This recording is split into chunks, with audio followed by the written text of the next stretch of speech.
My next patron question is from Trevon, who wants to know if a certain disappointing movie harmed one of Sony's film divisions. I remember you've mentioned in some of your videos that the 1980 Godzilla movie was a critical flaw despite its box office performance. It wasn't too long afterwards that TriStar's output saw a dramatic drop. Can a case be made that the performance of the Godzilla movie triggered the decline in TriStar's output starting in the 2000s? Trevon is not far off about the fact that during the 2000s, and continuing even today, TriStar made a fraction of the films they used to, especially compared to their sister studio Columbia Pictures, which remained Sony's central film unit. The interesting thing about Godzilla is that it was originally pitched to Columbia, but was turned down. Kerry Woods and Robin Ed Freed, who would be credited as executive producers on the finished film, then tried to get TriStar on board. They actually said no at first, but Peter Guber, who was running Sony Pictures in the early 90s, was a lot more interested and had it set up at TriStar.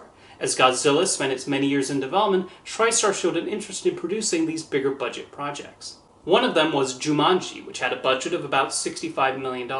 That seems modest by today's standards, but was significant at the time. To put that in perspective, Independence Day from around the same time cost $75 million to make.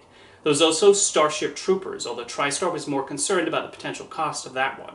Even though it had a reported budget of about $100 to $110 million, TriStar only spent half that amount, as they had agreed to co-produce the film with Disney. Starship Troopers was not a box office success, although it likely made some of that money back when it gained a bigger following on home video. That brings us to Godzilla, which was massively hyped and was even predicted to possibly be the #1 movie of the summer.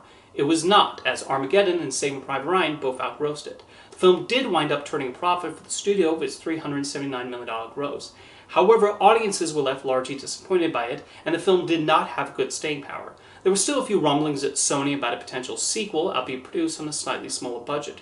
However, according to then Sony Pictures chairman John Calley, there were not a lot of people at the studio rushing to make a sequel to Godzilla after that film's release. That same summer, TriStar did score a significant hit with The Mask of Zorro, and made $250 million worldwide on a $95 million budget, which was respectful.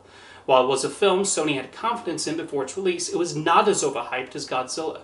However, after that summer, the more high-profile Sony films moved over to Columbia, while TriStar was saddled with lower-budget movies like Jawbreaker, Apt Pupil, and Baby Geniuses. The Zorro sequel was even released under Columbia rather than TriStar. However, it was not just Columbia that was releasing films that would have ordinarily been distributed by TriStar. Columbia's former television unit, Screen Gems, was revived around the same time TriStar's output slowed down. However, there might have been another reason besides Godzilla. John Calley was preparing Amy Pascal to become the new head of Sony Pictures when he was ready to step down. She was running Columbia Pictures, so it makes sense that it would take top priority over TriStar. When he did eventually leave his post in 2002, Pascal was appointed the chairman of the Sony Motion Picture Group shortly after that. Now, Pascal did choose to resurrect TriStar in 2004, but the emphasis was mainly on lower mid-budget films. The biggest budget film TriStar's released since Godzilla is Elysium in 2013. That movie was profitable, but the unit has mainly handled directors' passion projects since then. When the time finally came to produce a sequel to Jumanji, it was released under Columbia's name. Going back to the original question, is Godzilla to blame for TriStar's decrease in the number of films released by them? You could make that argument, and the timing is suspect. Sony may have thought TriStar did a subpar job with the marketing campaign, even though the film had excellent advertising that got people talking. John Calley even wanted the film to have the big promotional tie-ins akin to what the likes of Disney and Warner Brothers were doing at the time. Godzilla's undoing is more to do with word of mouth after its opening weekend. You can have the best trailers in the world, but if the general audience does not like your movie, the legs will suffer. I think the downsizing mainly had to do with Sony's priorities and what part of the motion picture group to focus their attention on.